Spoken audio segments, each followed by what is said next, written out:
I really like this image of churning sea foam I photographed at Point Lobos while on a hike with my mother. The first painting from it was on wooden panel. Revisiting the subject matter, I am painting a mirror image of the first version on a larger scale canvas. I am outlining the largest forms, tracing a projection of the first painted version. Also, I'm holding a reversed image of the original photograph in my hand as reference. I like to begin a painting on a ground of layered red and green. The complementary colors create a shimmer effect that tricks my eye and helps it to defocus beyond the surface, enforcing the illusion that the canvas is a window. Once I feel satisfied with the placement of the main shapes, and when I can no longer resist the impulse to paint, I mix generous piles of mid-tone colors on my palette that will be used to block in the composition. The colors I am using at this point all have pigments with low tinting strengths. This way I can more easily make changes to the wet paint layer by adding and mixing directly onto the canvas.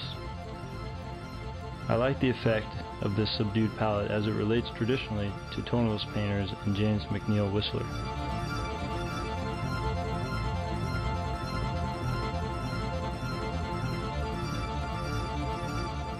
In the beginning, I concentrate on the placement of the big forms and their relationship to each other, keeping in mind the proportions of the compositional rectangle. At this stage, I am working with large brushes in big areas of color.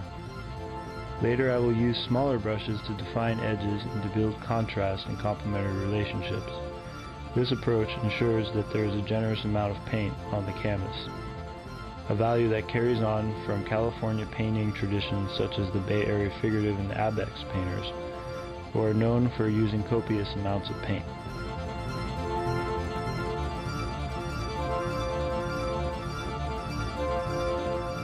I developed the water on the outer edges of the composition to contain the foam.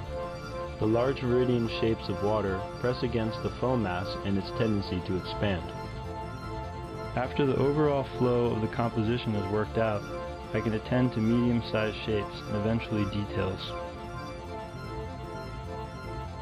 Between each stage of development and after each day of work, I take a few moments to blend and soften the strokes of areas that I will still work on. The softness of a blurred image is easier to refine and manipulate the next day.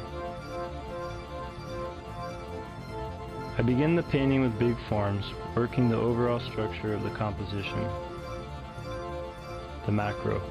As I finish a painting and feel more secure about the placement of things, I bring in the exact edges of objects, pop highlights, and crispen details, the micro.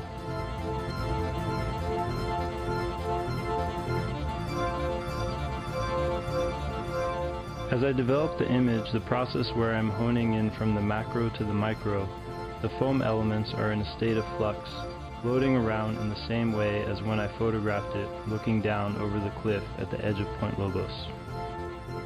Driven by the undulating tide, waves churn and crash against rock, creating sudsy clumps of spongy sea foam.